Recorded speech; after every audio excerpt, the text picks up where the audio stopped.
Hello everyone, how are you all? Hope everyone is fine. So guys, welcome back again to my channel नौकरी समाचार. So आज हम बात करने वाले हैं 18 months DA arrear latest update 2023.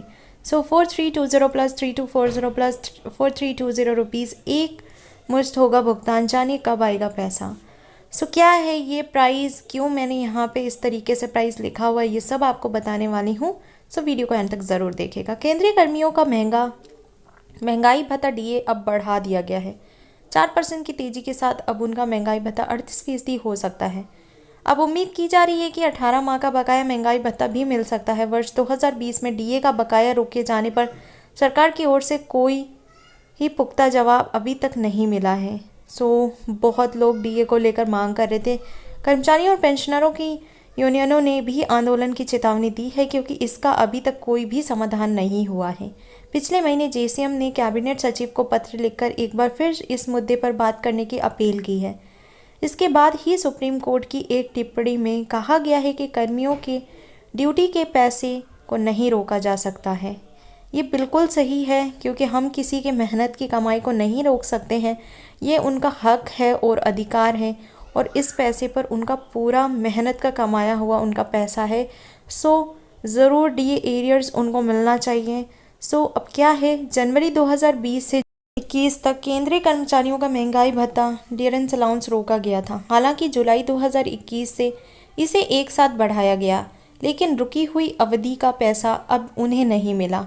अब कर्मी लंबे समय से अपने 18 माह के डीए बकाया की मांग लगातार कर रहे हैं.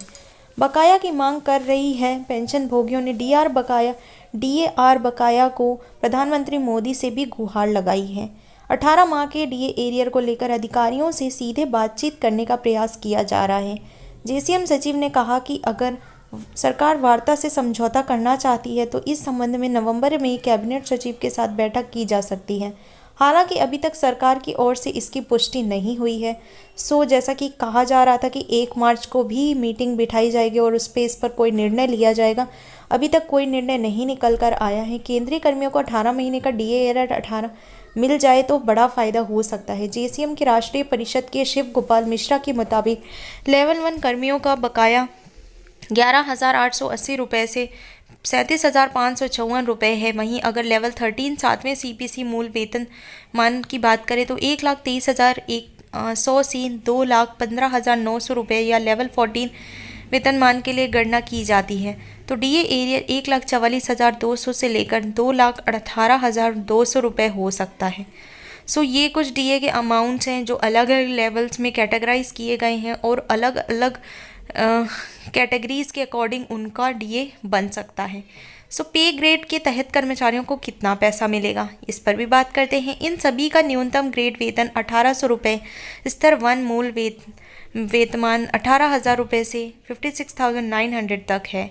उन्हें 4,320 रुपये 18,000 का 4% इंटू 6 मिलेगा. वहीं 4% ऑफ 56,900 इंटू 6 वालों को 13,656 रुपये मिलेंगे.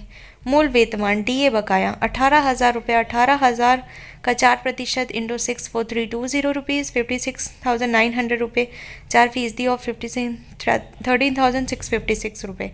न्यूनतम ग्रेड पे सीजी कर्मियों के लिए वेतन ग्रेड पर केंद्रीय कर्मियों को जुलाई से दिसंबर 2020 तक 3,240 रुपये 3% 18,000 इंटू 6 का डीए बकाया मिलता है, जबकि 3% 56,900 3 इंटू 6 वाले लोगों को 10,242 रुपये मिलते हैं.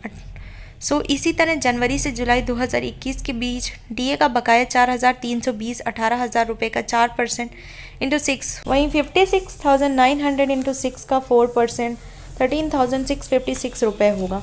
18,000 रुपये का 4% इंटू 6 4320. अब मुझे लगता है कि आप लोग को समझ आ गया होगा कि किस तरीके से इसको कैलकुलेट किया जाता है. यही प्रोसीजर है. आपकी बेसिक जो सैलरी होती है उस पर ही कैलकुलेट किया जाता है जितना % इंक्रीज़ होता है. आई होप अब आप लोग अपनी सैलरी के अकॉर्डिंग आप लोग अपना डीए जो बैलेंस है वो आप लोग देख सकते हैं.